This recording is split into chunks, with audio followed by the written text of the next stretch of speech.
बोला बोला बाबा महेंद्रनाथ की। Presented by Shivaya Recording Studio, Jamui.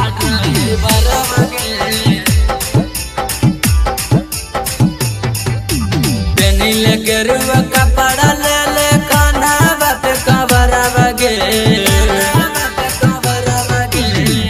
ले गेरुआ कपड़ा ले ले कान्हा बात कबरा बगे तेरा तो बाबा नजरवा मिल तो दुल्हा ड्राइवर बगे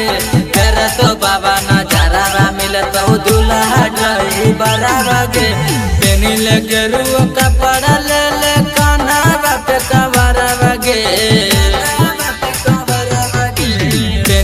गेरुआ कपड़ा ले ले कान्हा बापे कबरा बगे अब फेरा तो बाबा नजरवा मिलता दुल्हा ड्राइवर बगे फेरा तो बाबा नजरवा मिलता दुल्हा ड्राइवर बगे फेरा तो बाबा नजरवा मिलता DJ Vikas. दुल्हा ड्राइवर बगे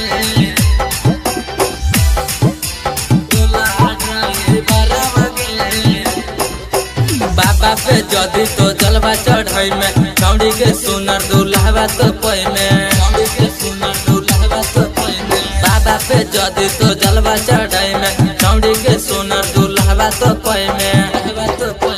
बगिया तोर चमकत छौड़ी चले देव घर बगे सुनाई बगिया तोर चमकत छौड़ी चले देव घर बगे फेरा तो बाबा नजरवा मिल तो दुल्हा ड्राइवर बगे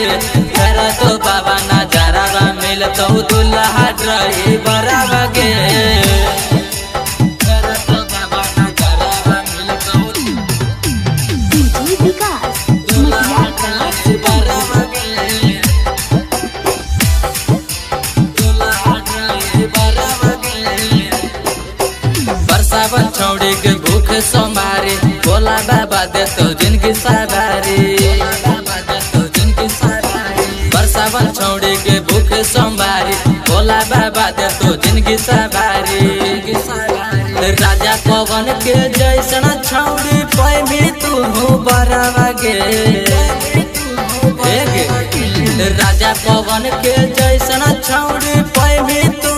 बड़ा बगे फेरा तो बाबा नजरवा मिल तो दुल्हा ड्राइवर बगे फेरा तो बाबा नजरवा मिल तो दुल्हा ड्राइवर बगे